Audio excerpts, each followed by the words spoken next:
श्रीमद् राजचंद्र वचनामृत पृष्ठ 688। उपदेश छाया 4 राड़ज श्रावण वदी छठ 1952। विचारवान को पुद्गल में तन्मयता तादात्म्य होता नहीं है।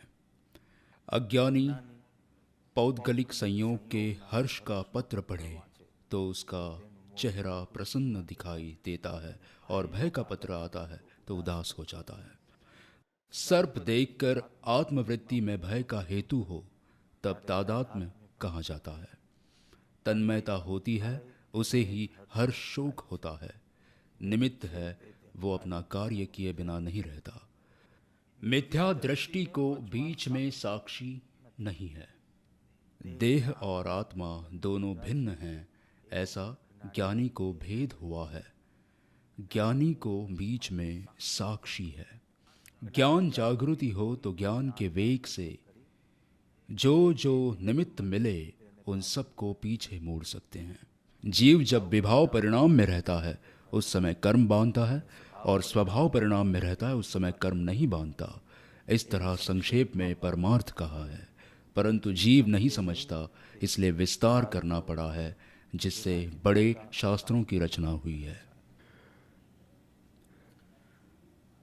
जीवन के सबसे छोटे सत्संग का आज प्रारंभ हो रहा है।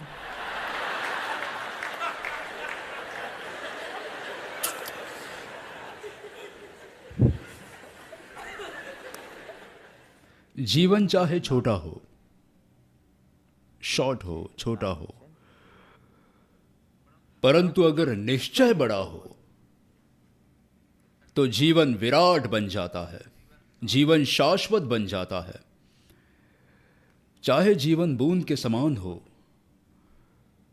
परंतु अगर निश्चय बड़ा हो तो जीवन सागर रूप बन जाता है। क्षण भंगूर में फिर उलझता नहीं है। यहां जिस तरह से कहा पुण्य का उदय पाप का उदय, पर हर शोक नहीं होता। बाजार की भीड़ में भी अगर सिद्धि प्राप्त की हो, सिद्ध पुरुष हो, सिद्धि प्राप्त की हो, बाजार के बीच में भी एकांत में होते हैं और विचारों की भीड़ के बीच में भी अस्पृष्ट रह सकते हैं। अर्थात कर्मों के बीच में भी अकर्ता कैसे रहना, ये साधना का रहस्य है। कर्मों के बीच में अकर्ता कैसे रहना। आप या तो कर्म बदलना चाहते हैं या तो अब बहुत किया बंद करना चाहते हैं। क्यों? स्वयं को प्राप्त करना है। परंतु आत्मा का कल्याण कर्म विरोधी नहीं है, कर्ता विरोधी है। ये बात समझ में नहीं आती। आप बेकार बैठोगे तो भी कर्म बंद करोगे और बाजार में जाओगे तो भी कर्म बंद करोगे, और अगर आप कर्ता भोक्ता रहित बनोगे तो कर्म बंद नहीं करोगे। स्वभाव परिणाम में प्रवर्तित होंगे, उस समय कर्म बांधोगे नहीं। संवर उपनिषद चल रहा है तो उपनिषद की ही एक बात कहता हूं। यूके में तो लोग बहुत एंजॉय कर रहे हैं। आप वहाँ तो सब इंतज़ार कर रहे हैं शनि रविवार बहुत ही उत्साह के साथ। मुझे थोड़ा विकल्प था कि उपनिषद लोगों को पचेगा कि नहीं, लेकिन अभी तक तो कथा ही थी, इसलिए बात अलग है। तो छोटा सा रूपक दिया है, लेकिन जैसे वरदान की संभावना लेकर आया है ये रूपक। एक वृक्ष, नीचे की डाल पर एक पक्षी, ऊपर की डाल पर एक और पक्षी। नीचे की डाल वाला पक्षी फल खा रहा है, ऊपर की डाल वाला पक्षी फल नहीं खा रहा, उसका स्वाद नहीं ले रहा। नीचे की डाल वाला पक्षी दुखी है, ऊपर की डाल वाला पक्षी सुखी है। नीचे की डाल वाले पक्षी की नज़र एक बार ऊपर वाली डाल के पक्षी पर गई और उसका कल्याण हो गया। समाप्त। आज सब कुछ शॉर्ट है। आपने किस बात पर ताली बजाई मुझे पता नहीं है, क्योंकि कुछ समझ में आया हो तो भी बहुत है। ये कथा है अपनी पीड़ा की और परमानंद की, अपनी ही व्यथा और अपनी ही समाधि। वरदान लेकर आने वाले इस रूपक को समझने का प्रयत्न करें तो प्रभु ने जो बोध दिया है वो बात स्पष्ट होगी।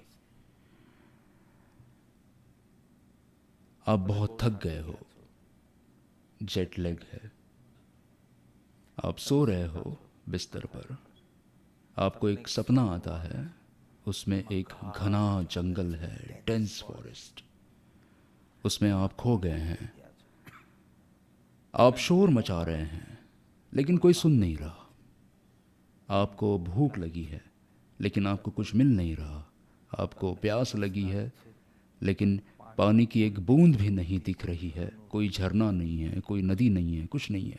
आप बहुत घबरा गए हैं और आप चिल्ला उठते हैं। चिल्लाने के साथ ही आपकी नींद टूट जाती है, आप जागते हो और हंसते हो।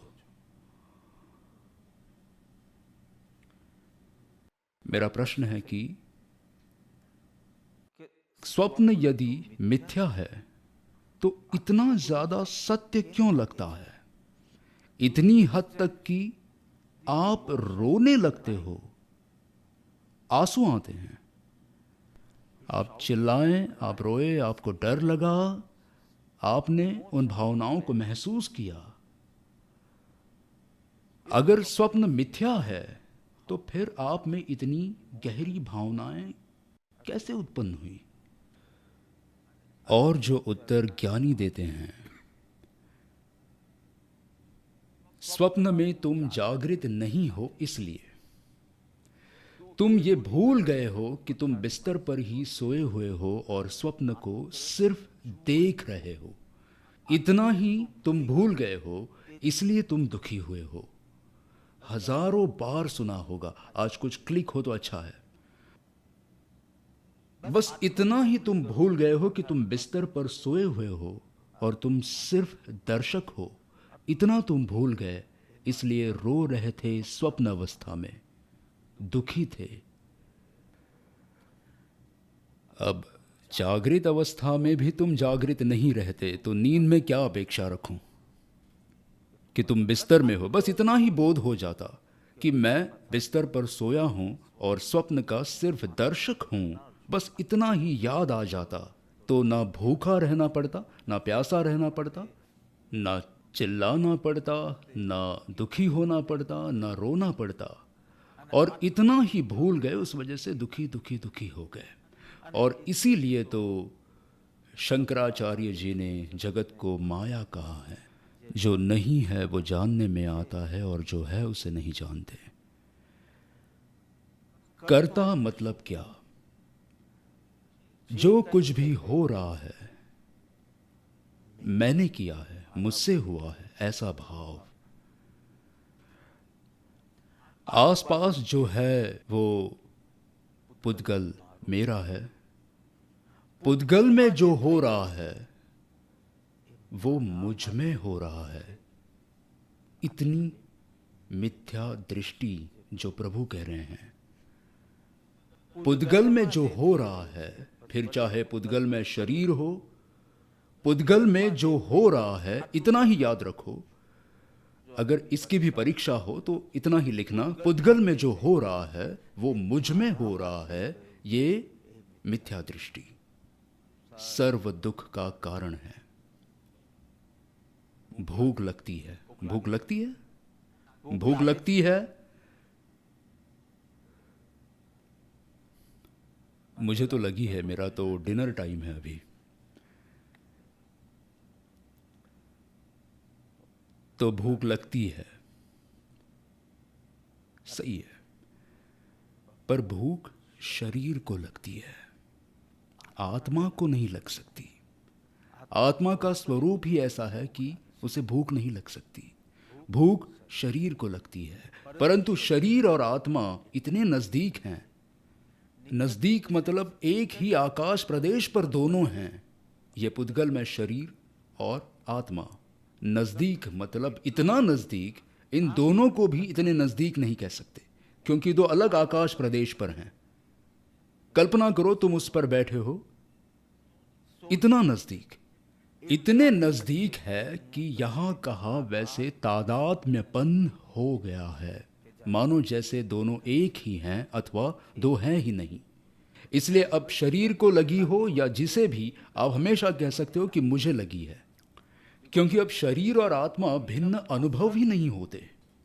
ज्ञानी की कृपा से तो हमें समझ आता है बौद्धिक स्तर पर कि मैं और शरीर भिन्न हैं। आत्मा बात्मा नहीं लाना बीच में, मैं और शरीर भिन्न हैं। पर यह बोध न हो, भूख शरीर को लगती है, तुम आत्मा हो। तादात्म्य के कारण तुम कहते हो मुझे भूख लगती है, अभी भी गहन मान्यता तुम्हारी यही है। मुझे नींद आ रही है, मुझे नहीं आ रही है, तुम्हारा चेहरा देखकर कह रहा हूं। मैं तो परसों आ गया था, ये आज आया है सुबह। तो मुझे भूख लगी है। स्फटिक के बहुत नजदीक लाल फूल रखोगे तो स्फटिक भी लाल दिखेगा, पर स्फटिक अलग है और लाल फूल अलग है। कितना भी तुम्हें नजदीक लगे या एक रूप लगे, फिर भी आत्मा और शरीर दोनों अलग हैं, ऐसा प्रभु कहते हैं। जो बात अज्ञानी के ख्याल में नहीं आती पर विचारवान के ख्याल में आ जाती है, बहुत महत्वपूर्ण है। तो शरीर रूपी मंच पर सारे नाटक चलते रहते हैं, मैं तो दर्शक मात्र हूं। इतना तुम्हारा धर्म है, इतनी तुम्हारी साधना है, और ये सिद्धि का रहस्य है। ऐसा विचार के बिना अपने आप हो जाए, कुछ याद किए बिना अपने आप हो जाए, तो तुम समझ लेना कि तुमने इस भव में आत्मसिद्धि प्राप्त कर ली है। चाहे आत्मसिद्धि शास्त्र कंठस्थ हो तो भी आत्मसिद्धि नहीं हुई। दोनों अलग चीजें हैं। आत्मसिद्धि तो तब कहलाएगी जब सहज रूप से शरीर को भूख लगी है, शरीर को चोट लगी है, शरीर को ये हुआ है, शरीर को वो हुआ है। साधना का सूत्र बस इतना ही, मैं दृष्टा हूं। ये जागृति, जो जागृत है वो बुद्ध है। अब उस रूपक में देखिए, जो नीचे वाला पक्षी है वो फल को भोग रहा है। कर्ता कहो भोक्ता कहो, कर्ता भोक्ता हमेशा एक साथ ही आते हैं।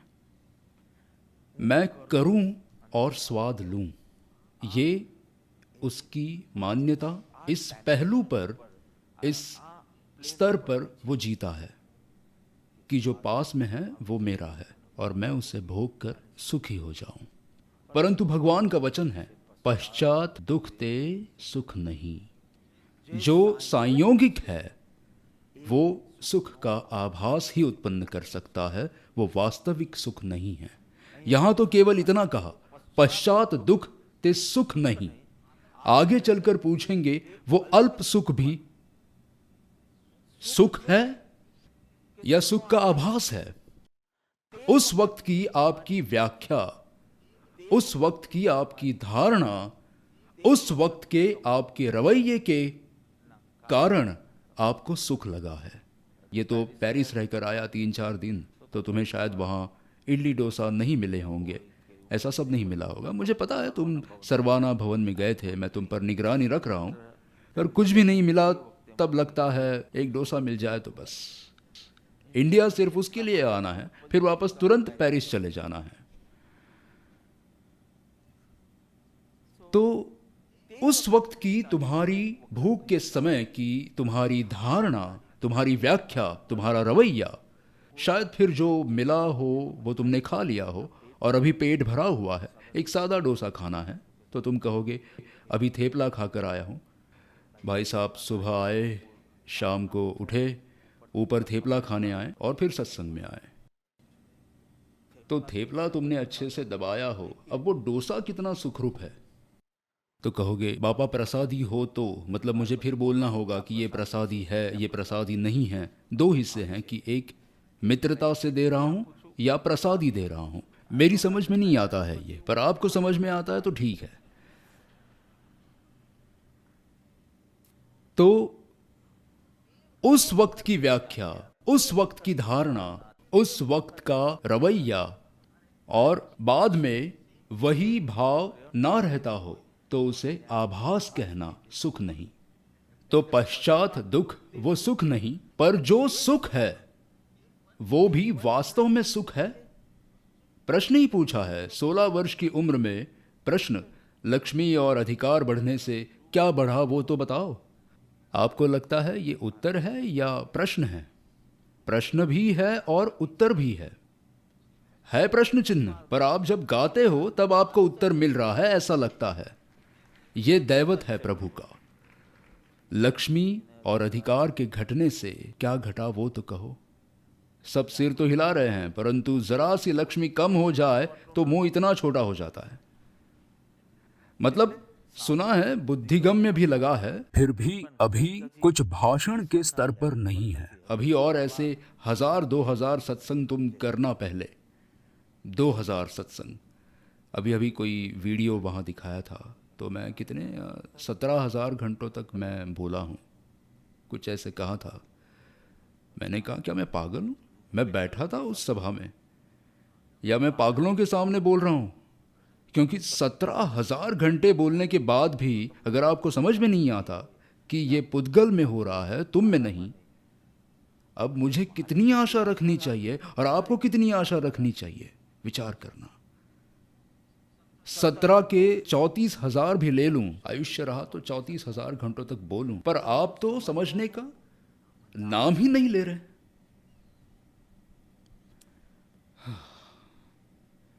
जीवन को थोड़ा जांचिए। मेरे बहुत ही पसंदीदा फिलोसोफर सोक्रेटिस कहते हैं, अपरीक्षित जीवन जीने योग्य नहीं है। अपरीक्षित जीवन जीने योग्य नहीं है। लेकिन जांच करने का समय किसके पास है? किसके पास समय है? आप हमेशा भागते ही रहते हैं, भागते ही रहते हैं। पहले अर्थ के लिए, फिर काम के लिए। पहले इकट्ठा करने के लिए, अब भोगने के लिए। अब भाई को स्विट्जरलैंड, इटली जाना है, पहले कमाना था। सभी की ये स्थिति है, सभी की। इकट्ठा करना, बढ़ जाए तो उसका भोग करना, घट जाए तो इकट्ठा करना, बढ़ जाए तो भोग करना। आप थक गए, ये सुनकर थक गए, पर ऐसा करने में थकते नहीं हैं। ये चलते ही रहता है, चलते ही रहता है, आपको पता भी नहीं चला। अब मैं ग्रुप के नाम बदल रहा हूं। अब आपको एहसास होगा कि आप बूढ़े हो गए हैं। जैसे कि पूरा सर्वार्पित ग्रुप शरणार्पित कहलाएगा और शरणार्पित प्रेमार्पित कहलाएगा। प्रेमार्पित ग्रुप के लिए मुझे एक नाम सोचना होगा जो मृत्यु से कुछ ही दूरी पर हैं। उस समय एहसास होगा कि अब बस पूरी जिंदगी झोला लेकर कंकर भरते गए और वजन बढ़ता गया, जिससे आपको लगा कि मेरे पास कुछ बढ़ रहा है। अंत में पता चलता है कि वे हीरे नहीं थे, कंकर थे, और कंकर का मतलब कुछ मिलेगा नहीं, अर्थात आप खाली ही रहें। पर आपका भ्रम क्या है? उस वजन के कारण कि बहुत इकट्ठा किया है। पर एक रोग आएगा और जब डॉक्टर आशा छोड़ देंगे तब आपको पता चलेगा कि आपने कुछ भी इकट्ठा नहीं किया है, क्योंकि चित्त की समाधि रहती नहीं है और पैसों से अब कोई उपचार होने वाला नहीं है। आपकी किडनी फेल हो जाती है, कोई डोनर नहीं मिलता, इत्यादि बहुत सारी चीजें हो सकती है। बस वापस मुड़िए, अपने जीवन को फिर से देखें। 5 वर्ष, 10 वर्ष, 15 वर्ष, 20 वर्ष पहले आप वही हैं। आपके विकार भी वही हैं, आपकी वृत्तियां भी वही हैं, आपकी प्रवृत्तियां भी वही हैं। आपने प्रगति नहीं की है। 20 वर्ष पीछे चले जाओ, अभी भी वैसा ही है। आपको वही खिलौने चाहिए। बस मन तो बहुत चालाक है। वो कहेगा कि अगर सोचने बैठेंगे ना, जैसा श्रीमद् जी कहते हैं वैसा अगर सोचने बैठेंगे ना कि लक्ष्मी और अधिकार बढ़ने से क्या बढ़ा वो तो कहो, परिवार बढ़ने से क्या बढ़ा वो तो कहो, देश परदेश घूमने से क्या अनुभव किया वो तो कहो। हम सब जगह जाते हैं, सब एक जैसा ही है। 3 साल के बाद लंदन गया, पर कहाँ डस्टबिन होगा, सब वैसा ही है, कुछ नहीं। वो देखकर मैं स्वयं से प्रश्न पूछ रहा था कि तुम तो वैसे के वैसे नहीं रहे हो ना, कुछ भी बदला नहीं है। मतलब मुझे ऐसा लगा कि मैं धर्म यात्रा के 1 हफ्ते पहले ही यहाँ आया था, कुछ भी बदला नहीं है। कोविड से पहले लंदन आखिरी बार गया था, कुछ भी नहीं बदला। पर क्या आपके अंदर कुछ बदला है? आप अपने जीवन के 20 साल फिर से क्यों नहीं देखते और सोचते? पर आप नहीं सोचेंगे, क्योंकि अगर आप सोचेंगे तो आपको एहसास होगा कि कुछ नहीं, बस एक खालीपन है। आप भक्ति कर रहे हैं, ध्यान कर रहे हैं, सब कुछ कर रहे हैं, पर वो खालीपन है, अभी भी अकेलापन है। किसी वस्तु के अवलंबन की आवश्यकता है। 20 साल पहले भी ऐसा ही था, अभी भी ऐसा ही है। आपके पास वो सुख नहीं है, आपके पास वो एकांत नहीं है, तो आपको एहसास होगा कि पर यदि विचार करने बैठोगे कि आपने श्रम कितना किया है और आपको उपलब्धि कितनी प्राप्त हुई। मैंने 10 घंटे 12 घंटे 14 घंटे काम किया है, इतना सारा श्रम, देश परदेश भी गए हैं, विकल्प तो बिना रुके किए हैं। इसके सामने उपलब्धि कितनी हुई, शांति कितनी, सुख कितना, समाधि कितनी, स्थिरता कितनी, ये बताइए। इन चारों में 20 साल पहले जो जवाब था वही होगा। अब ये नहीं चलेगा, इसका विचार विवेक पूर्वक शांत भाव से जो किया, लेकिन आप ऐसा नहीं करोगे। आपका मन बहुत चालाक है, आपको पता है जीरो ही आने वाला है। अगर विचार करने बैठे तो एक ही दिन निकालने की जरूरत है और जीवन बदल जाएगा। बस एक ही दिन, एक सत्संग नहीं, सिर्फ एक दिन शांत भाव से सोचो। मैं यही कहना चाहता हूं, लेकिन आपका अहंकार आपको दुखी और खाली नहीं देख सकता। अहंकार कहेगा पहले प्रोजेक्ट पूरा कर लूं, कमिटमेंट है मेरा, और वो प्रोजेक्ट पूरा होगा उससे पहले तुम दूसरा प्रोजेक्ट चालू करोगे, याद रखना। मैं जानता हूं मन को, और वो प्रोजेक्ट समाप्त होगा उससे पहले तीसरा प्रोजेक्ट चालू हो जाएगा। 30-40 साल तक तुम्हें सोचने के लिए समय ही नहीं मिलेगा कि लक्ष्मी और अधिकार बढ़ने से क्या बढ़ा। और आपका अहंकार, ये मन बहुत चालाक है, और मन में अहंकार है, वो खुद को असफल और दुखी नहीं देख सकता। वो टाइम निकालेगा ही नहीं, मैं कहता हूं वो टाइम निकालेगा ही नहीं। अंदर ही अंदर हम जानते हैं कि हम असफल के लिस्ट में ही आएंगे। उससे अच्छा है विचार ही नहीं करे और काम करते ही रहे तो कैसा।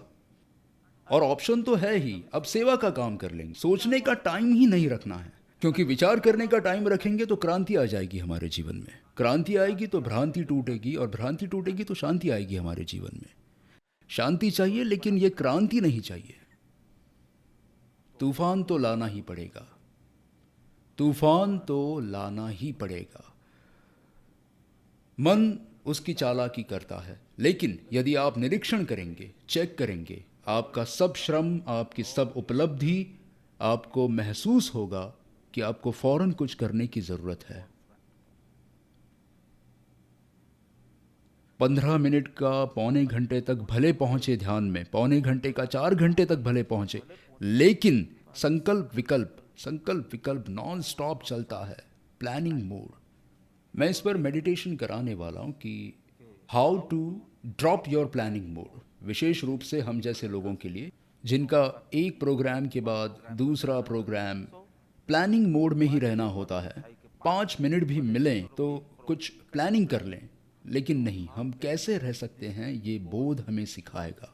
अभी समय नहीं है मेडिटेशन का, लेकिन हम करेंगे कभी कि how to drop the planning mode, और वो इस तरह कि हम जब चाहे उसे वापस पिकअप भी कर सकते हैं।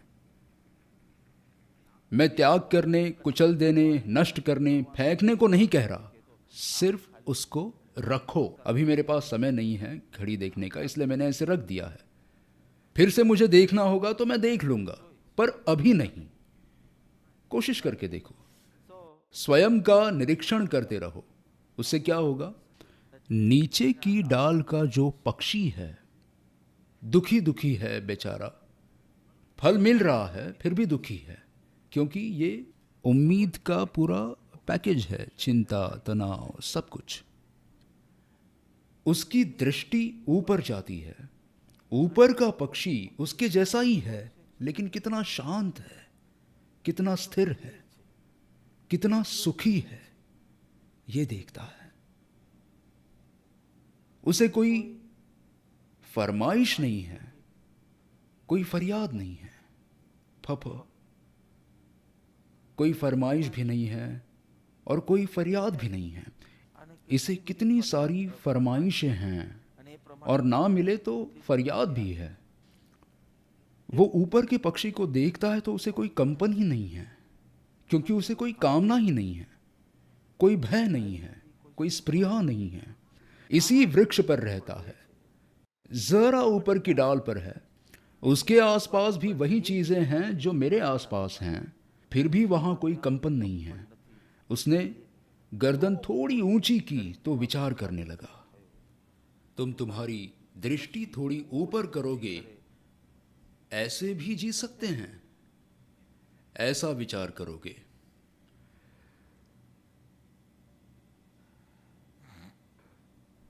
हमारी भूल ये होती है कि हम साक्षी का अभ्यास शुरू करते हैं जब हमें फ्रैक्चर होता है, तब जब हमें कोई आर्थिक नुकसान होता है, तब शरीर में रोग आता है, तब संक्षेप में दुख आता है, तब हम सोचते हैं कि गुरुदेव ने क्या कहा था।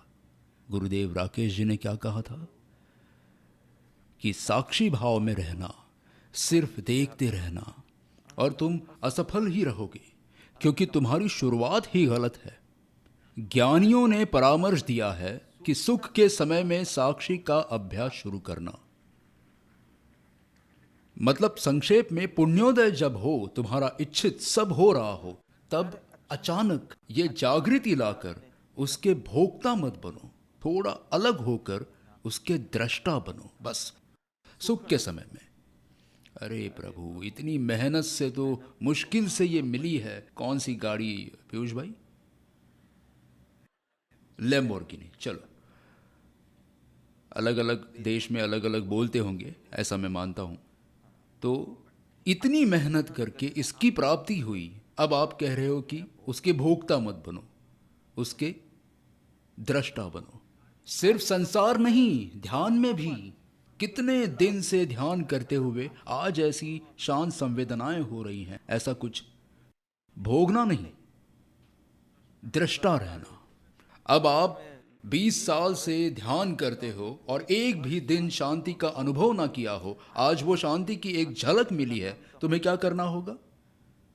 दृष्टा रहना है उसका भी, वो भी पर्याय है। और ज्ञानियों ने जिस ध्रुव को अपना स्वरूप माना है, तो ये तो सब उसके बाहर गया, मुझ में नहीं है।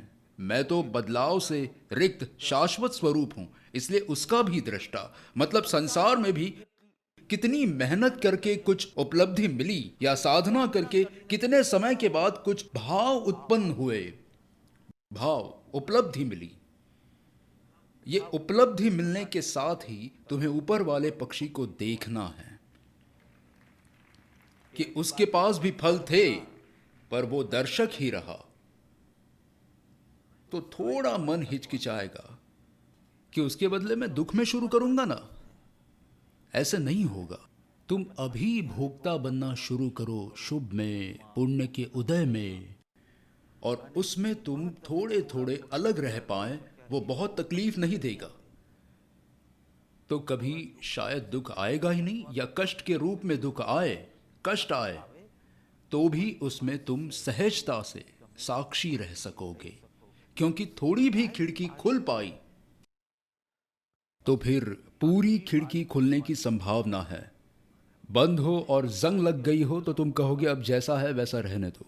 उसे ख्याल ही नहीं आता, अगर उसने ऊपर का पक्षी ना देखा होता तो उसे लगता कि अब यही जिंदगी है, कभी खुशी है, कभी खुशी कभी गम जैसा है ही नहीं, मंद दुख तीव्र दुख ऐसा बोल, सुख है ही नहीं। मंद दुख को व्यवहार में क्या कहते हैं? खुशी कभी गम। ज्ञानी कहते हैं कभी मंद कभी तीव्र, लेकिन होता है दुख, क्योंकि तुम भोगता हो, तुम कर्ता बनते हो, उसका दुख है। तुम्हारे पाप के उदय के कारण नहीं। पाप के उदय में श्रेणिक महाराजा परम सुखी है और उनकी मूर्ति की हर रोज पूजा और पक्षाल होते हैं। जो नरक के दुख भुगत रहे हैं उनकी पक्षाल पूजा करते हो। मेरा तो ध्यान ज्यादा से ज्यादा आरती से भी ज्यादा उस तरफ, मैंने कहा माफ करना महावीर स्वामी, लेकिन वैसे तो सारे समझदार हैं, सारे तीर्थंकर भगवान, पर बार बार कि इतने दुख में और हमें सिर्फ छोटी फोड़ी हुई हो, सिर दुखता हो, तो प्रथम ही विचार आएगा उसका। हमें हमेशा उल्टा सोचने की आदत है, हम बुरा ही सोचेंगे। एक खांसी आए तो कहोगे पक्का कोविड हुआ होगा। हमारा मन ही बुरे तक पहुंचाता है हमें। कुछ नहीं है, कल तुमने कुछ ठंडा पिया था, उसकी सर्दी है और कल ठीक हो जाएगा। पर हमें आदत होती है, हम नकारात्मक अंदाज में सबसे शक्तिशाली होते हैं। आपको यह पता है, हम नकारात्मक अंदाज में सबसे शक्तिशाली होते हैं। ऐसी ऐसी कल्पना करते हैं कि जिसकी कल्पना भी आपको नहीं थी, ऐसी ऐसी कल्पना। ये तो तुम्हारे सुख को शाश्वत बनाने की कला है। तुम्हारा सुख मैं नहीं छीन रहा। कहोगे कि ध्यान में अभी मुश्किल से 2-3 दिन से मैं बिल्कुल स्थिर स्तब्ध हो रहा हूं, उसका दृष्टा बनो। तो कहोगे इतना तो भोग लेने दो, कितनी मेहनत की है। अरे तुम्हारे सुख को शाश्वत करने की ये रीत है। तुम अभी भोग लोगे तो कल के ध्यान में भी तुम अपेक्षा रखोगे और कल का ध्यान बिगड़ जाएगा और पश्चात दुख ते सुख नहीं। अब संयोग की तो बात ही नहीं कर रहा मैं। आज जो तुमने मजा लिया है ध्यान में, तो अब कल तुम अपेक्षा रखोगे। ये तो हमें आ गया है, हमारी खिड़की खुल गई है अब, और फिर कल कुछ नहीं होगा।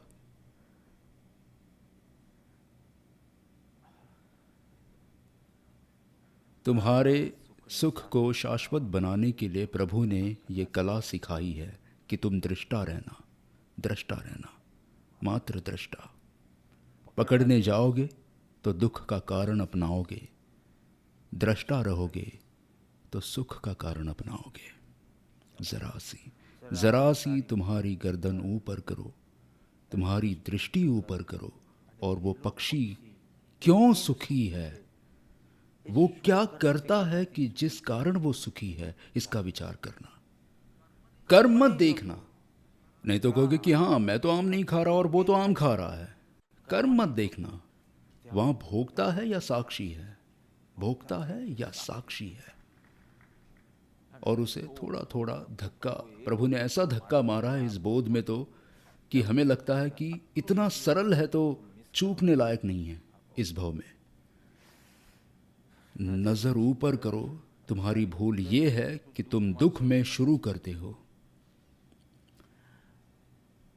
इतना सारा दुख आता है, फिर भी तुम्हारी दृष्टि उस पक्षी पर क्यों नहीं जाती?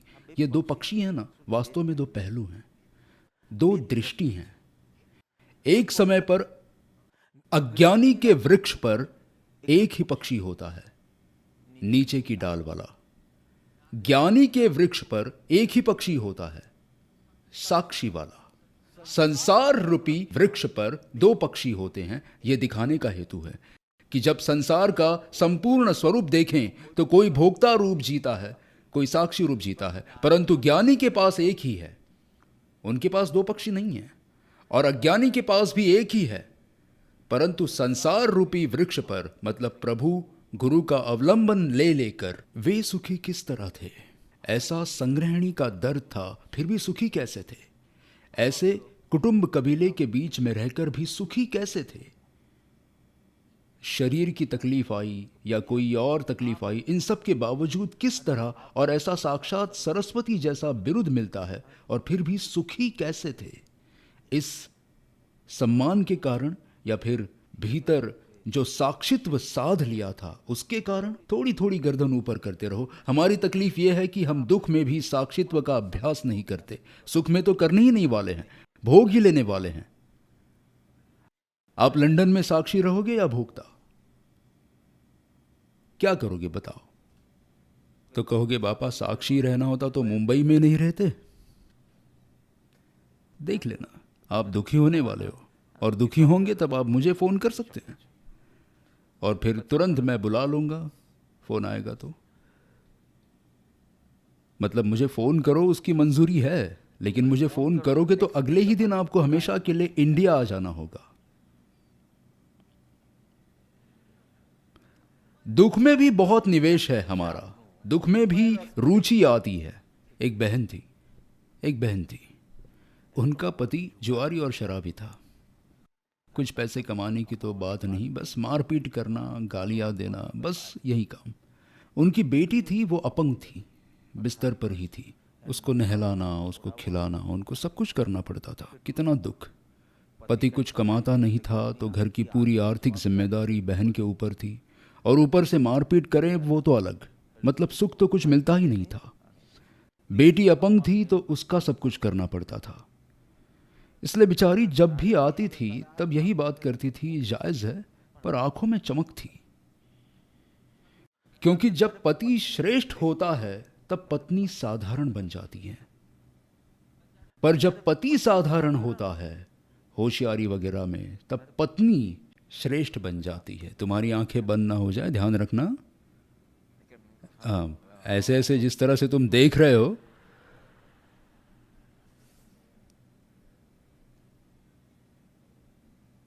समस्या यह है कि सत्संग में उपस्थिति महत्वपूर्ण नहीं है पर एकाग्रता महत्वपूर्ण है। समस्या यह है,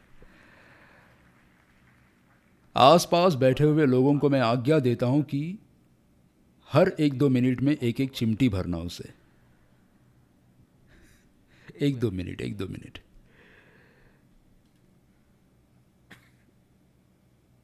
जेटलैग चीज ही ऐसी है, साक्षित्व का जैसा नशा होता है वैसा नशा है। आपको छूटना हो तो भी आप उससे छूट नहीं सकते हैं, ऐसा है। उनकी आंखों में एक चमक थी, क्योंकि लोग उनकी बात सुनते थे, फिर कहते थे कि बेचारी ने घर के लिए जीवन की आहुति दे दी है। सभी ने उनको शहीद बना दिया था। मतलब एक प्रशंसा। वो जब भी अपने दुख की बात करती थी, वास्तव में वो प्रचार था सहानुभूति लेने के लिए। भाग्यवश उनकी अपंग बेटी मर गई। मैं दुर्भाग्यवश नहीं बोलता हूं, मैं भाग्यवश बोल रहा हूं। भाग्य के कारण उनकी अपंग बेटी मर गई, और इस आघात के कारण उनका पति हमेशा के लिए घर छोड़कर कहीं चला गया। दुख के दोनों द्वार खुल गए। खुल गए का मतलब अब वो बहन शांति से सत्संग कर सकती हैं, कठोपनिषद कर सकती हैं, सब कुछ कर सकती हैं, क्योंकि अब कुछ है ही नहीं। बहन उदास हो गई, क्योंकि अब जो सहानुभूति मिलती थी, जो प्रशंसा मिलती थी, उसके कारण जो सूक्ष्म अहंकार की पुष्टि होती थी, वो सब चला गया। उनका भजन में मन नहीं लगता था, उनका सत्संग में मन नहीं लगता था। दुख में हमारा इतना ज़्यादा निवेश है, इन्वेस्टमेंट है, कि दुखी है ये जानने के बाद भी दुख से मुक्त नहीं होना। इन प्रेमार्पित की उम्र में आप देखेंगे कि कोई एकाध सर्जरी होने वाली हो तो उसका भी एक रोमांच होता है। ठीक है, अगर आपको लगता है कि मैं मजाक कर रहा हूं तो अनुभव करके देखें। अभी आपको कहें कि ज़रा आपको फ्रैक्चर हो गया है, तो आपको ये, तो वास्तव में आप समझ सकते हैं कि मैं किसके बारे में बात कर रहा हूं। आपके मुख पर चमक आ जाएगी। चाहे आप 5-10 पानी में बहाएंगे, उसकी कोई दिक्कत नहीं है, पर जो लोग खास आपसे मिलने आएंगे वो सब अच्छा लगता है। आपको ऐसा लगता है कि अरे हॉस्पिटल से 3 दिनों में ही छुट्टी, हॉस्पिटल से। आप कहेंगे कि हफ्ते भर तक रखिए, कोई समस्या नहीं है, मेडिक्लेम तो है ना। और गलती से अगर ऐसा कहें कि सर्जरी की ज़रूरत नहीं है आपको, प्लास्टर से ठीक हो जाएगा, आप उदास हो जाएंगे। आप मानते नहीं हैं क्योंकि आपकी ज़िंदगी में दूसरा कौन सा रोमांच है अगर आप साधक नहीं हैं। अगर आप साधक हैं तो पूरी बात अलग है। परम कृपालु देव की हम पर अनंत कृपा है कि हमें एक उद्देश्य और उत्साह दिया है। धंधा करने की अब जरूरत नहीं है, पर सम्यक दर्शन की मेहनत तो बाकी है। आपको पहले से भी ज्यादा परिश्रम करना पड़ेगा। जो 5 बजे उठकर ऑफिस जाते थे उसके बदले 4 बजे उठकर काम पर लगना पड़ेगा। इतना ज्यादा काम बाकी है। स्वयं अनुभव कीजिए। जब दृष्टा बनकर जिएंगे तब आपको आश्चर्य होगा कि इतने वक्त तक मैं किस तरह कर्ता भोक्ता रूप में रहा। आश्चर्य होगा। सम्राट होने के बावजूद मैं क्यों भिखारी की तरह रहा। अमृत प्राप्त था फिर भी क्यों जहर पीता रहा। इतना ज्यादा दुखी क्यों रहा जहां सिर्फ गियर बदलना था, सिर्फ पहली डाल का पक्षी बनना था। कुछ भी बाहर फेरफार किए बिना सिर्फ साक्षी होने की बात ज्ञानी के बीच में साक्षी है। संसार के पदार्थ का संयोग और उसके बीच में साक्षी भाव है, इसके लिए वो सुखी हैं। विकास कभी उधार नहीं हो सकता। साक्षी की सिर्फ बात सुनने से या पढ़ने से संतोष नहीं मिलने वाला। गर्मी होने पर हिमालय की तस्वीरें देखने से या बर्फ की बातें सुनने से ठंडी मिलती है।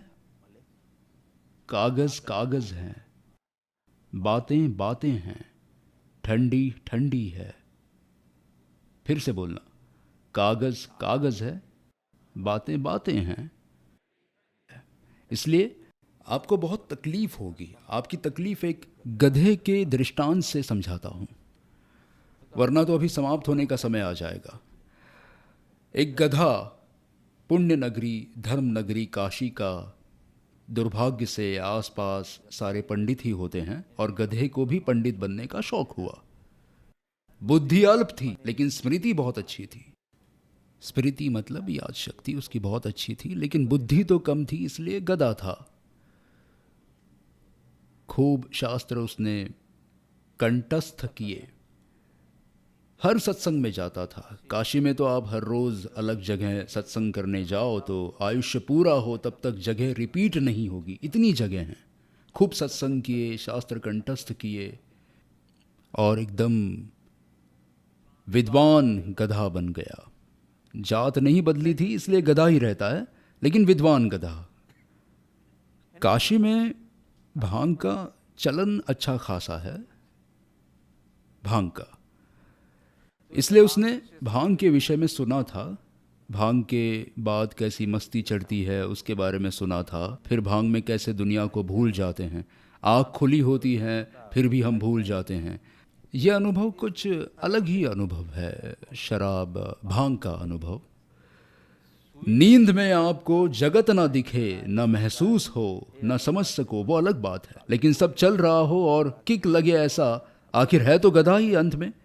ऐसा जो करे वो गधा अथवा गधे को ऐसा होता है जो भी। तो उसको लगा एक बार भांग का अनुभव करना चाहिए। वो एक बुक स्टोर से गुजर रहा था और उसकी आंख एक किताब पर पड़ी जिसका नाम था एनसाइक्लोपीडिया ब्रिटानिका।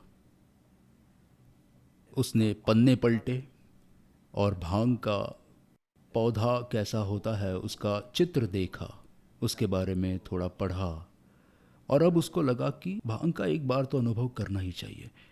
एक बार वो तालाब के किनारे जा रहा था तो उसने किताब में जैसा चित्र देखा था वैसी वनस्पति, वैसा ही पौधा उसे वहाँ दिखा, लेकिन उसे पक्का यकीन नहीं था कि ये भांग ही है या नहीं। तो उसने सोचा बेहतर है इस पौधे से ही पूछ लेता हूँ कि तुम भांग के पौधे हो।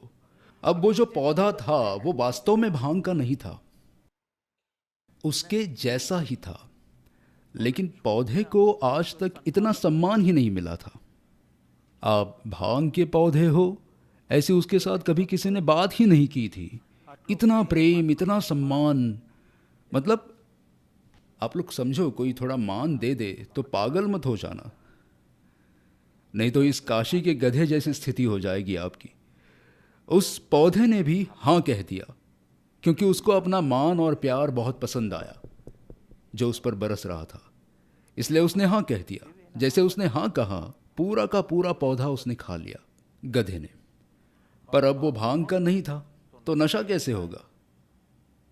उसने बहुत कोशिश की, लेकिन ना नशा हुआ, ना उसे मस्ती चढ़ी, ना उसकी चाल बदली, कुछ नहीं हुआ। उसने कहा यह सब झूठ है। जो लोग भांग के बारे में बोलते हैं कि भांग पीने के बाद ऐसा ऐसा होता है, अथवा जो भांग के विषय में पुस्तकों में लिखा है, वो सब गलत है। आपकी भी ऐसी स्थिति होगी। आप साक्षित्व का अभ्यास नहीं करते। आपको साक्षित्व के लेक्चर बहुत अच्छे लगते हैं, लेकिन एक दिन आपको ऐसा लगेगा कहीं भी शांति नहीं है, समाधि नहीं है, ना दुख में ना सुख में, और आपको लगेगा कि सत्पुरुष भी झूठे हैं, सत्शास्त्र भी झूठे हैं, क्योंकि मुझ में कोई मस्ती नहीं है, मुझ में कोई नशा ही नहीं चढ़ रहा है। इतने समय से भक्ति कर रहा हूँ, ध्यान कर रहा हूँ, इतना स्वाध्याय कर रहा हूँ, लेकिन जो नशा आना चाहिए, जो मस्ती की बात, ज्ञानी दशा की जो आप बात करते हैं, ऐसी कोई दशा ही नहीं आ रही, और ज्ञान अब भर नहीं सकते, इतना अंदर है। और फिर भी मस्ती नहीं है, क्योंकि प्रयोगात्मक अभ्यास नहीं होता है। तुम्हारी दिनचर्या या नित्य क्रम में सिर्फ श्रवण और वांचन है। इसलिए जब तुम मस्ती का अनुभव नहीं करोगे, तो एक दिन तुम्हें वो शास्त्र और वो सत्पुरुष पर भी संदेह होगा कि क्या देह होते हुए भी देहातीत होना मुमकिन है, और अलिप्तता रहती होगी। और ऐसे कर्म करो फिर भी दृष्टा ही रहो, और दूसरी ऊपर की डाल के ही पक्षी रहो, और कर्म भले ही समान हो, फिर भी यहां करता है और वहां साक्षी है। ऐसा वास्तव में होता होगा, क्योंकि तुम्हें ज्यादा से ज्यादा दिखते हैं कर्म, और स्वयं की परिणति देखो तो कोई मस्ती दिखती नहीं। इसलिए तुम्हें शास्त्र और सत्पुरुष पर संदेह होगा, जैसे उस गधे को संदेह हुआ वैसे। इसलिए प्रयोगात्मक अभ्यास करना ही होगा।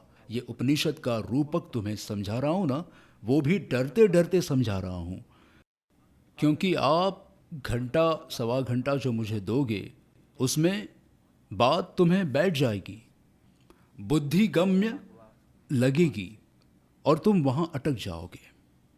बात आपकी सही है, पर तुम्हें वो प्रयोग करके अनुभव करने का कोई अभी संवेग उत्पन्न नहीं हो रहा। इसलिए जो कह रहा हूं वो भी डरते डरते कह रहा हूं, क्योंकि मैं ज्यादा क्या कर सकता हूं? मैं प्रोत्साहित कर सकता हूं। हिमालय की तस्वीर तुम्हें प्रोत्साहित कर सकती है, बर्फ की बात तुम्हें प्रोत्साहित कर सकती है, लेकिन कोई भी तुम्हें शीतलता नहीं दे सकता है। फिर कोई नहीं में सत्पुरुष भी शामिल है और सत्शास्त्र भी शामिल है। वो तुम्हें शीतलता नहीं दे सकता है, वो तुम्हें उत्साहित प्रोत्साहित कर सकते हैं। करना तो आपको ही पड़ेगा। कितना सच्चा था वो शिष्य, जो आत्मसिद्धि शास्त्र का शिष्य। गाथा 59 में वो क्या कहता है? आत्मा के अस्तित्व के आपने कहे प्रकार, क्या हुआ उससे पहले?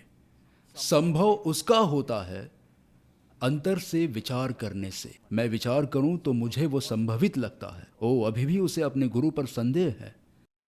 नहीं, वो सच्चाई पूर्वक कह रहा है कि मुझे संपूर्ण विश्वास हो चुका है बौद्धिक रूप से, अब मुझे उसमें कोई संदेह नहीं है, पर अभी मैंने उसका अनुभव नहीं किया है, मुझे अनुभव चाहिए।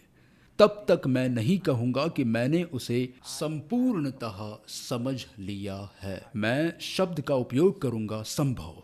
आप कह रहे हो तो लगता है, लेकिन मैं अनुभव नहीं कर रहा हूं तब तक। ये गुरु पर संदेह नहीं है, ये सच्चा शिष्य है, जिसे सुनने से ज्यादा अनुभव करने की इच्छा ज्यादा है। इसलिए प्रयोग सिर्फ कंठस्थ करना बहुत हुआ, सालों से वो सब बहुत किया, अब प्रयोग ही करो बस, साक्षी रहने का प्रयोग। और उसका कदम ये है, प्रथम कदम ये है कि तुम ज्यादा दुखी हो, दुख में। तुम दुखी हो, बहुत दुखी हो जाओ पहले। क्यों घबरा गए हो ऐसा लगता है? पूरी तरह से तुम दुखी हो जाओ। जब विभाव की तीव्र वेदना, भव का थाक लगेगा, तभी ये छलांग लगा पाओगे। तब तक सिर्फ सुनोगे और तालियां बजाओगे, लेकिन तुम नहीं। इसमें क्या समय निकालना है, सिर्फ जागृति है और कुछ भी नहीं। मुझे आपका 1 मिनट भी ज्यादा नहीं चाहिए, मुझे सिर्फ आपका ध्यान चाहिए उस ओर, वो ऊपर की डाल का पक्षी साक्षी। मैं साक्षी हूं, इसमें मुझ में कुछ बढ़ता नहीं, मेरा कुछ कम नहीं होता। मुझे भूमिका निभानी है, पर वो अबंध भाव से भूमिका निभानी है। मैं तो बांध रहा हूं, ऐसे नहीं। तो पूरे थक जाओ तुम, पूरे थको, जैसे कांटे की पीड़ा तुम्हें बहुत हो, इतने दुखी हो, और फिर सोचो इतना सारा दुख, मेरे कैसे कर्म होंगे, कैसे कर्म किए होंगे कि इतने दुखी हैं। नहीं, कर्म के कारण मैं दुखी नहीं हूं। बोलो, नहीं बोलना? कर्ता के कारण मैं दुखी हूं। ये एक ही जवाब बोलते रहना। अभी जो मेरी कर्ता भोक्ता बुद्धि जाए ना, तो अभी मेरे दुख का अंत आ जाए। कर्म का अंत नहीं आएगा, वो तो उसके समय पर उसका उदय खत्म होगा, तब अंत आएगा। दुख का अंत अभी अभी होगा। तो बार बार आएगा, क्योंकि अब दूसरों को दोष देने की बात और वो सब ऐसा सब तो अब मैं बोलता भी नहीं हूं सत्संग में, क्योंकि फिर आप है ना मेंटल केस गिने जाओगे। अगर अब भी आप दूसरों को दोष देंगे, अभी कर्म को दोष देना फिर भी होगा कि कर्म हमारे बहुत हैं, अंतराय कर्म हमारे, अंतराय कर्म बहुत हैं। खुद को ही मिलने में अंतराय कर्म आड़े आते हैं। बोलो, अपने आप को मिलने अंतराय भाई साहब आ जाते हैं। मुझे समझ में नहीं आता क्या कहते हैं, अंतराय का अर्थ आप क्या करते हो। मैं अपने आप में स्थिर हो जाऊं, उसमें अंतराय। तुम्हें होना ही नहीं है, इतनी सीधी सी बात है।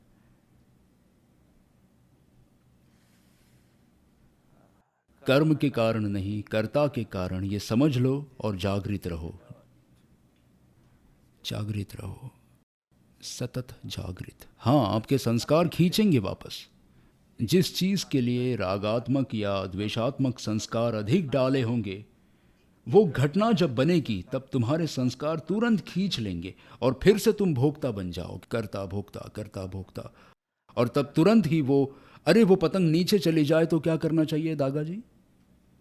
वापस खींच लेनी चाहिए, अपनी ओर खींच लेनी चाहिए या ढील देनी चाहिए? अपनी ओर। बस फिर लक्ष्य फिर से, मैं साक्षी हूं, मैं दृष्टा हूं, और कोई दान मुझसे ना हो पाए, और कोई तप मुझसे ना हो पाए, और कोई अनुष्ठान मुझसे ना हो पाए, और कोई सेवा मुझसे ना हो पाए। बन पाएगा उतना करेंगे, क्योंकि कर्म विरोधी है ही नहीं जैन दर्शन। पर मैं इतनी जागृति तो रखूंगा, मैं करता नहीं, मैं साक्षी मात्र हूं। उसी घटना में आप कर्ता के लेवल पर आओ, दुखी हो जाएंगे, साक्षी के लेवल पर जाओ, सुखी हो जाएंगे। एक बार कोशिश करके देखो, परिस्थिति को बदले बिना और कर्म को भी बदले बिना आप सुखी होते हो या नहीं। एक बार सिर्फ जरा सी खिड़की खुलेगी और फिर तो आप जुट जाओगे उसके पीछे। फिर आपका सुख सनातन सुख रहेगा, क्योंकि आप अपने आप को इतना गिरा हुआ और घटिया अपना नहीं सकोगे कि ऐसी चीज के आप भोक्ता बन जाओ। तो चाहे जितना भी वो साक्षी विस्मृत हो गया हो, परंतु वो आपका स्वभाव है, ये मत भूलना। साक्षी का अभ्यास करते करते तो कहे, परंतु कब? अमन की स्थिति में मैं कब पहुंच पाऊंगा? आप जो अमन और मन के परे और ऐसी सब बातें तो ऐसी लगती हैं कि मानो ऐसा सब कुछ होगा भी या नहीं। ये ध्यान की जो पूरी प्रक्रिया है ना, वो लंबी तीर्थ यात्रा है। धर्मपुर जाने जैसी नहीं है, वो शिखर जी जाने जैसी है, लंबी है जरा। उसमें साक्षी का अभ्यास वो प्रारंभ है और अमन दशा अंत है। साक्षी का अभ्यास वो शुरुआत है और अमन दशा पूर्णाहुति है। इसमें यात्रा पूर्ण होती है और आपको मेहनत करते रहना है।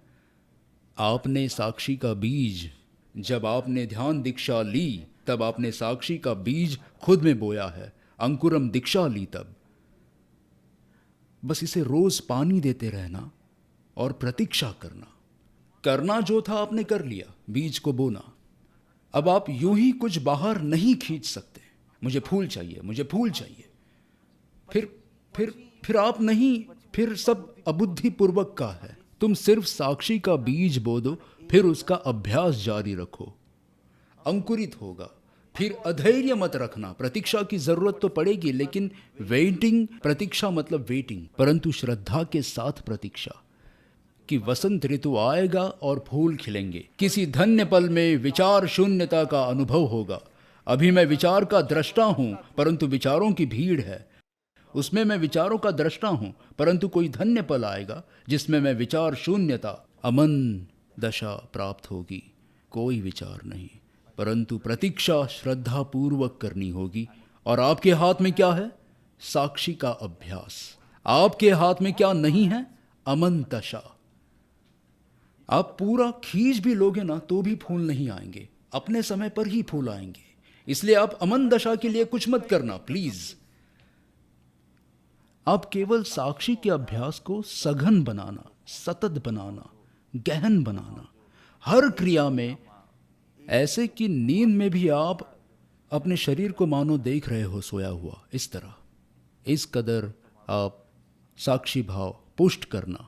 अमन की आप बिल्कुल फिक्र मत करना। तो फिर मैं अपॉइंटमेंट लूंगा भगवान की कि ये तो एकदम निष्ठापूर्वक साक्षी भाव का अभ्यास कर रहे हैं, तो आप इन्हें अमन दशा बख्श दो, फिर हम दोनों जो भी तय करेंगे वैसे। आप, हमारा काम आप नहीं करना, आप आपका काम कीजिएगा।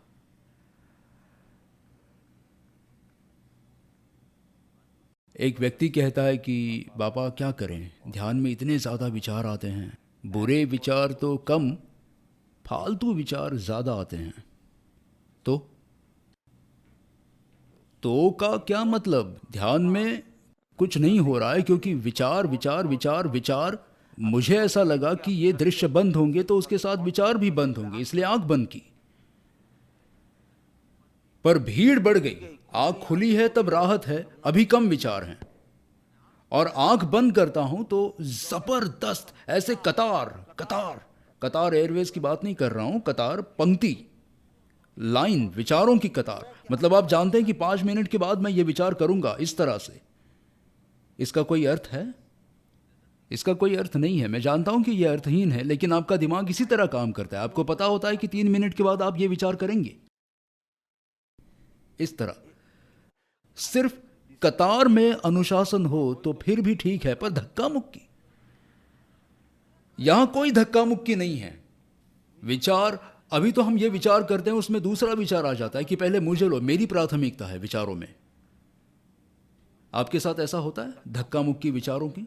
क्या ध्यान करें? समय भी है, करना भी है, पर अर्थहीन लगता है। इसके बदले मुझे ज्यादा माला करने को दीजिए, जाप दीजिए। मैंने कहा कि यह सब दूंगा, पर करना पड़ेगा इस साक्षी का अभ्यास ही। अभ्यास से सीखें, समझें और आनंद को प्राप्त करें। पर कहा कि बुरे विचार, गलत विचार आते रहते हैं। मैंने कहा हाँ, लेकिन आप एक विचारहीन अस्तित्व हैं? मैंने कहा हाँ, आप ये भौतिक घटना नहीं है। तो उसने कहा वो मैं जानता हूं कि मैं देह नहीं हूं, पर आप मानसिक घटना भी नहीं है। आप तन भी नहीं है, आप मन भी नहीं है। आप तन नहीं है, इससे आश्वस्त हो गए हैं, पर मन के लिए अभी आश्वस्त नहीं हुए हैं आप कि मैं मन भी नहीं हूं। आपको गंदे विचारों से खराब क्यों लगता है? और जब आपके विचार थोड़े कम होते हैं तब आपको लगता है कि आज पुरुषार्थ किया है। ऐसा लगता है, पर आप एक विचारहीन अस्तित्व हैं।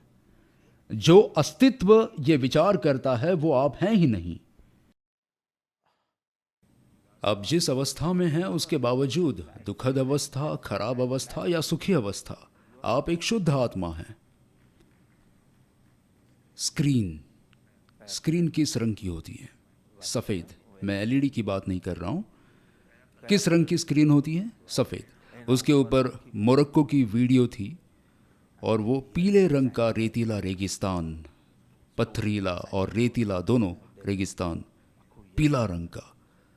उस समय स्क्रीन किस रंग की थी? मुझे नहीं लगता कि आपको समझ में आया है।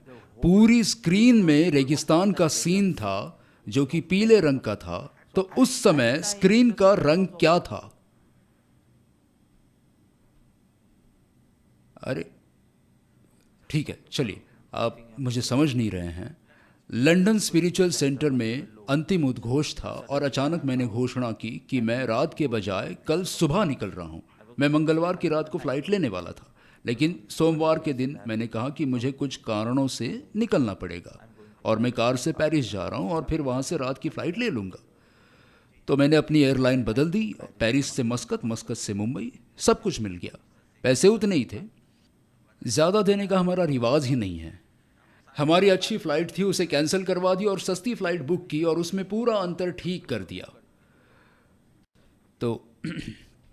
तो अचानक उस रात उद्घोष 2 घंटों तक चला और फिर स्वभावतः विदाई के गीत।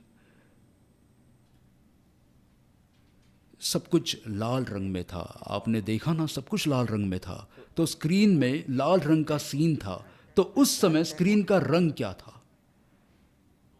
मैं वही आपको कह रहा हूं कि आपके बुरे विचारों के समय भी आप शुद्ध हैं, अच्छे विचारों के समय भी आप शुद्ध हैं।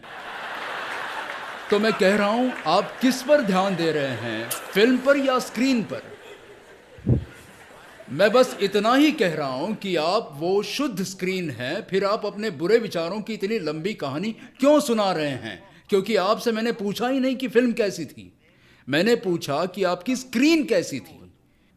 और आपको कहना होगा कि शुद्ध, शांतिपूर्ण और शक्तिशाली। आप जिस अवस्था में हैं उसके बावजूद भी आंखों में से आंसू गिरते हो, तब भी मैं शुद्ध आत्मा हूं, शांतिपूर्ण आत्मा हूं, क्योंकि मेरा स्वभाव तो वही रहता है, पीला रंग, लाल रंग। लेकिन आपसे फिल्म के बारे में किसने पूछा है? आपसे किसने पूछा है कम विचार या ज़्यादा विचार के बारे में? कितने लोग कहते हैं कि एकदम ऐसे पतली एक धारा विचार की होती है, बाकी कुछ नहीं। मैंने कहा, आपसे किसने पूछा? तो कहते कि ये तो अच्छा समाचार था इसलिए आपको बताया। तो मैंने कहा, इसमें अच्छा क्या है? आप एक विचारहीन अस्तित्व हैं, थे और रहेंगे। अगर उसके साथ आपका तादाद में होता हो तो, नहीं तो आपके कम विचारों से मैं बिल्कुल भी खुश नहीं हूं। पापा, कितने बुरे विचार आते थे, अब तो अच्छे विचार आते हैं, मैं खुश नहीं हूं। अब अच्छे विचार भी बहुत कम आते हैं, मैं खुश नहीं हूं। मैं चाहता हूं कि आप अपनी विचारहीन अस्तित्व का अनुभव करें। इसलिए कोई ध्यान वाले आए ना, आपको गलती से भी वो लाइन में खड़े हो तो ये लोग ऐसा पूछेंगे कि क्या प्रश्न है। तो आप गलती से भी ये मत बोलना कि ध्यान से संबंधित पूछना है, सीधा क्रॉस आ जाएगा। अगर आप ऐसा लिखवाएंगे कि घुटने में बहुत दर्द है इसलिए मार्गदर्शन, तो शायद मैं टाइम दे दूंगा। आपके दांत में दर्द होगा तो भी मैं दूंगा, लेकिन भूल से भी ध्यान संबंधित पूछना है ऐसा मत कहना, क्योंकि मुझे ध्यान की जितनी भी समझ है, मैंने आज सुबह सब कुछ कह दिया है। इससे ज्यादा मुझे पता ही नहीं है ध्यान के बारे में। आपको कुछ अच्छा हो रहा है तो दृष्टा बनो, आपको कुछ नहीं हो रहा है तो भी दृष्टा बनो। आपके अंदर राक्षस खड़े हो रहे हैं तो दृष्टा बनो, कुछ भी हो रहा हो तो दृष्टा बनो। और अगर कोई भी सिद्धि अनुभव हो रही हो तो उसका भी दृष्टा बनो। पीछे हटते ही जाओ, हटते ही जाओ, बस इतना ही। मैनचेस्टर के ध्यान के ऊपर सत्संग था। गुलजान भागती भागती आई। गुलजान मुल्ला की पत्नी, पहली पत्नी। क्योंकि अगली बार अगर मैं दूसरा नाम कहूं तो आप कह सकते हैं कि ये दूसरी बीवी है, हम अरबिस्तान से ही आए हैं। गुलजान भागती भागती आई और बोली, डॉक्टर, मुल्ला सुबह से शौचालय में गए हैं और शाम होने को आई तो भी बाहर नहीं निकले। क्या हुआ? थोड़े दिनों पहले क्या हुआ कि हमारी भैंस थी, वो गोबर नहीं दे रही थी। आप समझ गए कि मैं क्या कह रहा हूं? क्या कहते हैं? हाँ, आप समझ गए ना। तो गोबर मतलब भैंस को कब्ज हुआ होगा, इसलिए जो भैंस के डॉक्टर थे उनके पास गए और कहा कि इसको कोई दवा दें।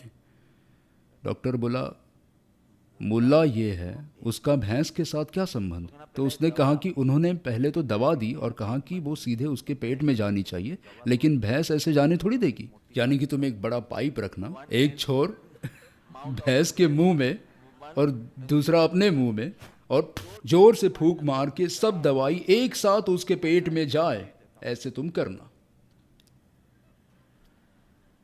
तो कहा फिर क्या? तो कहा उसने फूंक मारी, उसके पहले भैंस ने फूंक मार दी। आप ध्यान करना शुरू भी करें, उसके पहले तुम्हारे मन रूपी भैंस कहती हैं बहुत कठिन, ध्यान बहुत कठिन है। इतना तुम्हें तनावपूर्ण बनाता है कि 15 मिनट निकालना मुश्किल होता है। उत्साह में आपने ले तो ली अंकुरम, ठूंस निकल जाएगी तुम्हारी, बहुत कठिन। ये मन की फूंक है, तुम समझते नहीं हो, तुम फंदे में फंस रहे हो। ध्यान है, अगर तुम्हें ध्यान थोड़ा थोड़ा भी सोने जाने से कठिन लगता है, मतलब तुम ध्यान नहीं कर रहे हो। सोने के लिए जाओ और जितना मन तनाव रहित बने, उससे भी ध्यान आसान है। इसलिए अथाक मेहनत नहीं करना, बहुत मेहनत नहीं करना, प्लीज। एकदम विश्राम पूर्ण और तनाव मुक्त। मुझे कुछ नहीं चाहिए, मुझे आत्मा नहीं चाहिए, मुझे सम्यक दर्शन नहीं चाहिए, मुझे सिर्फ समय थोड़ा बर्बाद करना है। ऐसा करके बैठ जाना, ऐसी दिव्य अनुभूतियां होंगी कि मुझे आपके पैर पड़ने पड़ेंगे। कोई अथाक मेहनत नहीं करना, बस। तुम्हारी समस्या यह है कि तुम अथाक मेहनत करते हो। यह शैतान बोल रहा है अंदर। शैतान के शिष्य को भेज दिया एक बार, किसी को ज्ञान उपलब्धि हुई थी और ध्यान की पूरी विधि बताने वाले थे। शैतान का शिष्य बोला, हम मर जाएंगे, हमारा धंधा बंद पड़ जाएगा, जो सबको ये अच्छा लगेगा। तो कुछ नहीं होगा कलयुग में, सब बोलते रहो, किसी को कुछ अच्छा नहीं लगता। वो शैतान ने कहा, कुछ फिक्र मत करो, मैंने थोड़े लोग भेज दिए हैं जो अंदर ही अंदर बात से फैलाएंगे। ये बहुत कठिन है। भक्ति आसान है, स्वाध्याय आसान है, पर ध्यान कठिन है। मैं कहता हूं सबसे कठिन स्वाध्याय है, और उससे भी कठिन सेवा है। सबसे कठिन सेवा है, उससे आसान स्वाध्याय है, उससे आसान भक्ति है, और उससे आसान ध्यान है। अगर आपका अनुभव इस प्रकार से नहीं जा रहा, तो आपने ध्यान को गलत समझा है, आपने सही नहीं समझा है, इतना समझो। साक्षी का अभ्यास करते रहना। विचार आ रहे हैं, पर विचार का स्वयं का कोई जीवन ही नहीं है। तुम्हारे तादाद में ऊपर, यहां प्रभु तादाद में शब्द उपयोग कर रहे हैं, तुम्हारे तादाद में ऊपर ही वो जी रहा है। विचार का स्वयं का कोई जीवन नहीं है। तुम तादाद में निकालो, विचार मरने लगेंगे। तुम्हारे तादात्म्य के ऊपर वो जी रहा है। सिर्फ तुम्हें क्रोध जब आए, तब तुम्हारे मन में ये आए कि मैं क्रोधित हूं, तो तुम मरे, तुम तादाद में हो गए हो। अब देखना क्या होगा तुम्हारा। और उसके बदले क्रोध के क्षण में सिर्फ तुम्हें इतना लगे कि मुझ में से क्रोध गुजर रहा है। ये स्क्रीन के ऊपर अभी ब्लैक फिल्म चल रही है। ब्लैक फिल्म के वक्त स्क्रीन क्या होती है, अब इतना तो बोलो। देखो ये कितना सरल है। तो अभी मुझ में से क्रोध गुजर रहा है, तुम कम प्रभावित होंगे, धीरे धीरे एकदम ही अप्रभावित होंगे। फिर तो क्रोध रूपी वो ही नहीं आएगा, क्योंकि तुम उसे शक्ति ही नहीं दे रहे हो, तुम उसे ऊर्जा ही नहीं दे रहे हो, तो वो टिकेगा कैसे।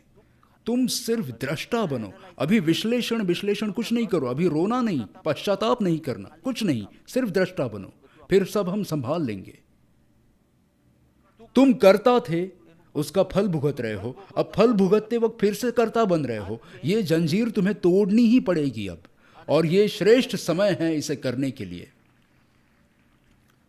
हाँ, थोड़ी देखने वाला और दृश्य, उनके बीच दूरी है।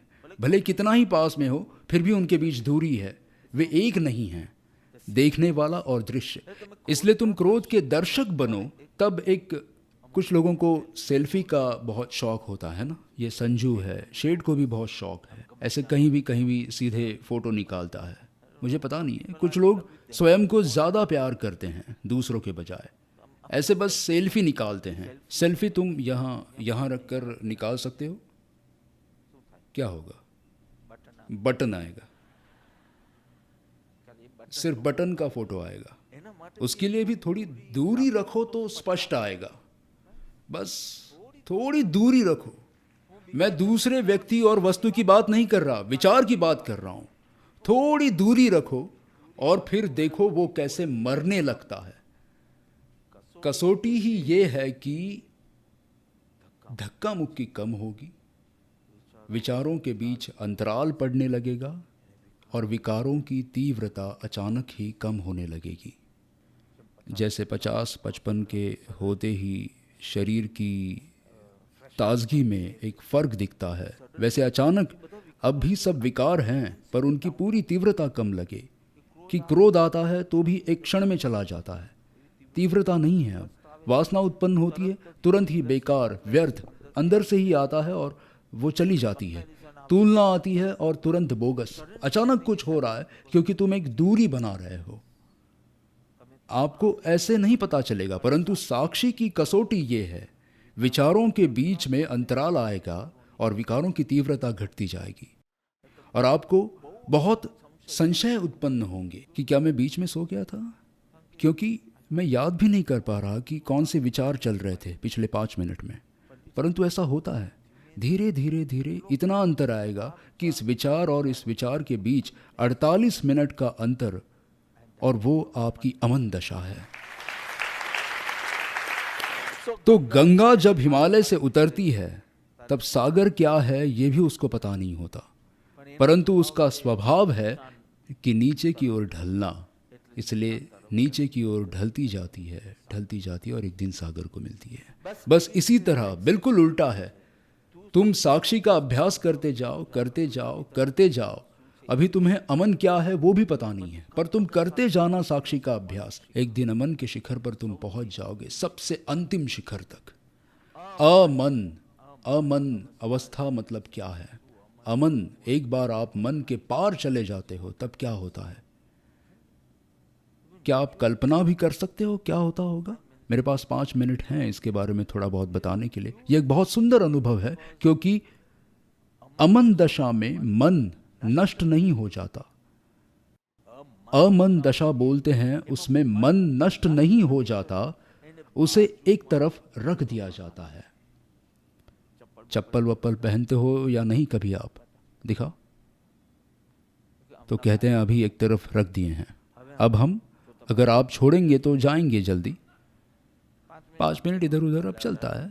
अब 18 तारीख का कोई भरोसा नहीं है, जिस तरह महाराष्ट्र सरकार सोच रही है, जो भी। तो अभी आपको चप्पल की ज़रूरत है तो आपने एक तरफ रख दी, फिर बाहर जब सत्संग पूरा होगा तो निकलेंगे, तब ज़रूरत है तब पहन लेना। ये अमन दशा है। अमन दशा मतलब मेरी कुछ समझ में नहीं आ रहा, ये पागल दशा कहलाती है, इसे कोमा कहते हैं। मन है ना, मालिक के रूप में दुष्ट है, गुलाम के रूप में असामान्य है। मुझे आपके साथ संवाद करना है, अब तो नेमी करने ही नहीं देता। सत्संग लेना हो उसके 3 घंटे पहले 2-2.5 घंटे का उसने मुझे नियम बांध रखा है, आपको ध्यान नहीं करना है, कि फिर आप मुझे पहचानते तक नहीं, आप जानते तक नहीं आप कहाँ हो। थोड़ा वक्त तो लगता है ना चप्पल में पैर डालने के लिए, इसलिए कहता है आपको 2-2.5 घंटे पहले ही आपको जो भी ध्यान करना हो कर लेना। मेरी आवाज़ इस कदर धीमी हो जाती है कि उसे सुनाई नहीं देती और मुझे लगता है कि मैं चिल्ला रहा हूँ। मुझे लगता है इसका शेड भी साक्षी है, इतनी ज़ोरों से तो मैं बोल रहा हूँ। तो कहता है बापा आप फुसफुसा रहे हो, हमें समझ में नहीं आ रहा है कि आप क्या बोल रहे हो। परंतु फिर संवाद करना हो तो चप्पल वापस पहन लेनी है, कोई कार्य करना हो तो चप्पल वापस पहन लेनी है। अब कार्य नहीं रहा, पूरा हो चुका है, अब सत्संग पूरा हो चुका है, अब ज़रूरत नहीं है ना, तो उसे वापस निष्क्रियता में डाल देना। बिल्कुल ऊर्जावंत, शांत, ताजा, संवेदनशील, सृजनात्मक बन जाएंगे। देखो, जब हम 4-5 बरस के थे तब हमारा मन सक्रिय बना, तब से 70-80 बरस के हुए तो भी सक्रिय सक्रिय ही रहा है। कितना थक गया होगा मन, निरंतर निरंतर नींद में भी सतत चलता रहता है। अब आप में कोई सृजनात्मकता ही नहीं रही, इस कदर आपका मन थक गया है। अमन दशा वाला कुछ थकता नहीं, क्योंकि वो फिर से निष्क्रिय मोड पर डाल देता है, तो फिर से आपकी बैटरी जैसे चार्ज हो जाती है, वैसे फिर से ऊर्जावान हो जाता है, शांत हो जाता है, शुद्ध, सक्रिय, सृजनात्मक, और फिर तुम उसका उपयोग कर सकते हो। साक्षी सृजनात्मक, साक्षी जो सर्जनशील है, साक्षी चेतना के शब्दों का जादू आपने अनुभव नहीं किया। साक्षी चेतना के शब्दों में चुंबकत्व होता है, मैग्नेटिक फीलिंग होती है। आपने वचनामृत कभी सुने नहीं? आपने आत्मसिद्धि के वक्त क्या इस दैवत का अनुभव किया नहीं कि कोई प्रयत्न के बगैर लिखी जाती है और हमें प्रयत्न करने में मजा आता है। हमें लगता है अद्भुत अद्भुत अद्भुत। पिछले बरस तो क्या आपकी भाव दशा थी राजगीता के वक्त। आप कहते हो कि साक्षी चेतना मतलब बस यूं ही बैठे रहना, यूं ही बैठे रहना। अब ये अमन दशा प्राप्त, मैंने निष्क्रिय कहा ही नहीं, अमन दशा निष्क्रिय नहीं है। सबसे अधिक सर्जन, और सबसे अधिक अगर सर्जन किया हो अथवा तो वो साक्षी चेतना द्वारा है, निष्काम कर्म। मुझे समझ में नहीं आया। फुटबॉल की मैच में दो बातें हो सकती हैं, या तो आप खिलाड़ी हैं मैदान पर और आप खेलो, मतलब आप दौड़ो और किक मारो, या आप दर्शक गण में हैं निष्क्रिय और आप अपने पैर भी हिला नहीं रहे हो, फुटबॉल में जाने के बावजूद भी नहीं, क्योंकि आप दर्शक गण में हो, आप दर्शक हो। तो ये साक्षी चेतना दर्शक है कि भागीदार है? वो कोई क्रिया में भागीदार है, सक्रिय है या निष्क्रिय है?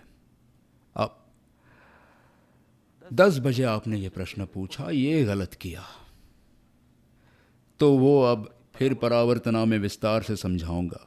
परंतु ये कैसे संभव है कि तुम शायद नहीं समझोगे, पर पूर्व कर्मों के अनुसार भूमिका चलती है। सब क्रिया अक्रिया में से निकलती है, कामना में से नहीं निकलती, अक्रिय तत्व में से निकलती है, और इसीलिए अबंध, अस्पृष्ट, अलिप्त रहती है। ताई माँ के वक्त मैंने कहा कि कमल का फूल हिमालय में पलायन नहीं करता, दुनिया के कीचड़ में रहता है, अलिप्त का अलिप्त रहता है, और कीचड़ को अंदर घुसने नहीं देता, भले ही कीचड़ में हो। बिल्कुल उसी तरह ऐसी है ये साक्षी चेतना, बाजार के बीच में, पर बाजार को अंदर आने नहीं देगी। ऐसे दरवाजे, क्या किला होगा अंदर, कि इतनी सारी घटना एक साथ बनती है पर एक घटना को भी अंदर घुसने नहीं देती। साक्षी बचपन से हमें बताने में आया है कि अच्छे कर्म करो, अच्छे कर्म करो। नहीं, तुम अच्छे बनो। तुम सिर्फ अच्छे कर्म करो, पर तुम्हारा भीतर महत्वपूर्ण है। तुम प्रदर्शन पर ज्यादा ध्यान दे रहे हो। मैं कह रहा हूं तैयारी में ज्यादा ध्यान दो। जहां निर्माण होता है, जो अभिव्यक्त होता है, वो नहीं। वरना एक नया प्रकरण शुरू होगा दंभ का, जो अभी मैं छोड़ रहा हूं, परावर्तना में आपको विस्तार से समझाऊंगा। पर आप वृक्ष के पास जाओ, आपको फूल चाहिए, पर आप वृक्ष को कुछ नहीं करते हो, बस वहां खड़े रहते हो, फूल नहीं आएंगे। फूल चाहिए तो नीचे देखो, आप जड़ों में पानी डालो तो फूल आएंगे। फूल तो अभिव्यक्ति है, आचरण है, पर उसकी तैयारी, पोषण, ये सब जड़ों में होता है। ये जड़ें बदलने की जरूरत है। पर अभी का जो बोध है उसमें कहाँ है, विचारवान को तन्मयता होती नहीं है। वही प्रसंग में और मिथ्या दृष्टि को होती है क्योंकि सम्यक दृष्टि को बीच में साक्षी है, और उस कारण से वो सब निमित्त मिले उनको पीछे मोड़ सकते हैं। ओम।